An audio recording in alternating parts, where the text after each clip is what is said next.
আমরা আপনাদের সঙ্গে বসে আমাদের যারা জুনিয়র ডক্টরস আছেন ওদেরকে অনুরোধ করেছিলাম গত পরশুদিন যাতে ওরা কাজে ফিরে আসুক। তারপরে আমরা আজকে 3:30 কাছাকাছি আমি একটা শোনা যাচ্ছে না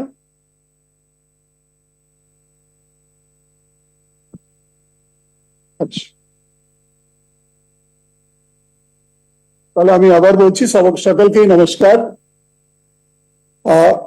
আমরা আপনাদের যে প্রেস কনফারেন্স করেছিলাম তখন আমি আপনাদের মাধ্যমে আমাদের জুনিয়র ডক্টরস ভাই বোনেদেরকে রিকোয়েস্ট করেছিলাম, অনুরোধ করেছিলাম স্টেট গভর্নমেন্ট তরফ থেকে যাতে ওরা মাননীয় সুপ্রিম কোর্টের নির্দেশ মেনে কাজে যাতে ফিরে আসুক, ডিউটিস গুলো রিজিউম করুক এবং মানুষের কাছে যে ওদের পরিষেবা দেওয়ার দায়িত্ব আছে ওটা সুষ্ঠুভাবে পালন করুক।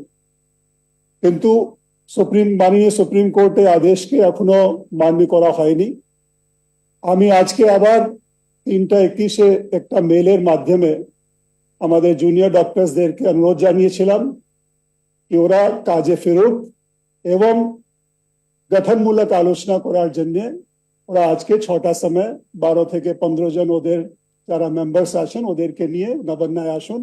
আমরা ওদের সঙ্গে খোলামেলা আলোচনা করব যাতে স্বাস্থ্য পরিকাঠামোর মধ্যে যে আরো উন্নতি আনার প্রয়োজন আছে, উন্নয়ন করার প্রয়োজন আছে, এটা আমরা সামগ্রিক আলোচনার মাধ্যমে যাতে আমরা করতে পারি এবং ওদের যে মূল দাবি আছে সেফটি এবং সিকিউরিটি ব্যাপারে এই আলোচনার মাধ্যমে আমরা কি কি কাজ করছি ওদেরকে বলার একটা উদ্দেশ্য ছিল এবং ওদের সাজেশনস মাধ্যমে আরো সেফ এবং সিকিউর এনভায়রনমেন্ট আমরা কি করে আমাদের হসপিটালস এবং মেডিকেল কলেজেস এবং অন্য ইনস্টিটিউশনস তৈরি করতে পারি এটাও আমরা আলোচনার মাধ্যমে ঠিক করতে চাইছিলাম। কিন্তু দুর্ভাগ্যবশ খুব দুঃখের সঙ্গে বলছি আজকেও ওরা আমাদের এই যে মেল আমরা পাঠিয়েছিলাম তাতে ওরা আজকেও রেসপন্স সেরকম প্রোঅ্যাক্টিভ এবং পজিটিভ রেসপন্স যেটা আমরা চাইছিলাম ওরা মিটিং এর জন্য আসেননি। আমরা এখানে এখন অব্দি অপেক্ষা করছিলাম। ইতিমধ্যে একটা মেল যেটা আমরা পেয়েছি ওদের কাছ থেকে যেটাতে লেখা আছে, আপনারা সকলেই এটা ইতিমধ্যে পেয়ে গেছেন কি ওদের 30 জন ডেলিগেটস আসবেন এবং লাইভ টেলিকাস্ট করা হবে এবং 5টা ডিমান্ডস যেটা আছে এটাকে মানতে হবে। তারপরে অনারেবল চিফ মিনিস্টার যাতে উপস্থিত থাকেন। মাননীয় মন্ত্রী মহাশয় বলেছেন গতকাল 7:30 অব্দি অনারেবল চিফ মিনিস্টার ছিলেন এখানে যাতে ওরা আসলে ওদের সঙ্গে আলোচনা করা যেত। কিন্তু এই যে আজকে আবার মেল পেয়েছি এটা আমার মনে হয় কি যেটা আলোচনার যেটা একটা পরিবেশ যেখানে আমরা কোনো কন্ডিশনস রেখে আলোচনা করা যায় না, এটা আপনারা সকলেই জানেন। আমরা চাইছিলাম খোলামেলা আলোচনা হবে, একটু পারস্পরিক ব্রেনস্টর্মিং হবে, ওদের কি কি কনসার্নস গুলো আছে এটা যাতে আমরা শুনতে পারি, বুঝতে পারি এবং ওই কনসার্নস গুলোকে যাতে আমরা আলোচনার মাধ্যমে অ্যাড্রেস করতে পারি। তারপরে আমরা যেখানে যেখানে যে যে কাজ করার প্রয়োজন এটা করব, এই উদ্দেশ্য নিয়েই আজকে মেলও পাঠানো হয়েছিল। কিন্তু যেহেতু ওদের রেসপন্স এরকম আসেনি আমরা আজকেও এই সভা করতে পারিনি।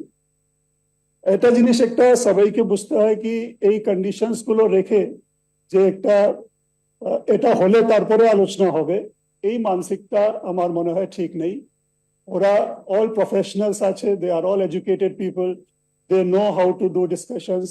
আমি মনে করি কি একটু খোলামেলা আলোচনা করার জন্য ওদের আসার উচিত ছিল কিন্তু আসেনি, এটা দুর্ভাগ্যের বিষয়।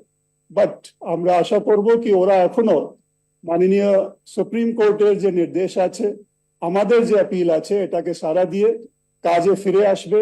মানুষের প্রতি যে ওদের দায়িত্ব আছে ওটা সুন্দরভাবে পালন করবেন। আমরা দেখেছি ইতিমধ্যে ওদের যেহেতু প্রোটেস্টে আছে অনেক মানুষ যে ওদের কাছ থেকে যে পরিষেবা পেত ওরা পাচ্ছে না। তো আমরা আশা করব ওদের তরফ থেকে যাতে একটা পজিটিভ প্রোঅ্যাক্টিভ রেসপন্স যাতে আমরা পাই এবং ওরা কাজের মধ্যে আবার ফিরে যাক, এটাই আমরা আজকে আপনাদের সামনে আপনাদের মাধ্যমে আমাদের জুনিয়র ডক্টরসদেরকে আবার অনুরোধ করছি। কিন্তু আজকে যে মেলের রেসপন্স আমরা পেলাম এটাতে আমরা disheartened and it should not have happened. আমরা আশা করব সুপ্রিম কোর্টের আদেশকে ওরা অক্ষর অক্ষরে মানবে যেটা সব ল অ্যাবাইডিং সিটিজেনের মানার কথা। কিন্তু জানি না কি কারণে ওরা এটাকে এখনো পালন করেনি।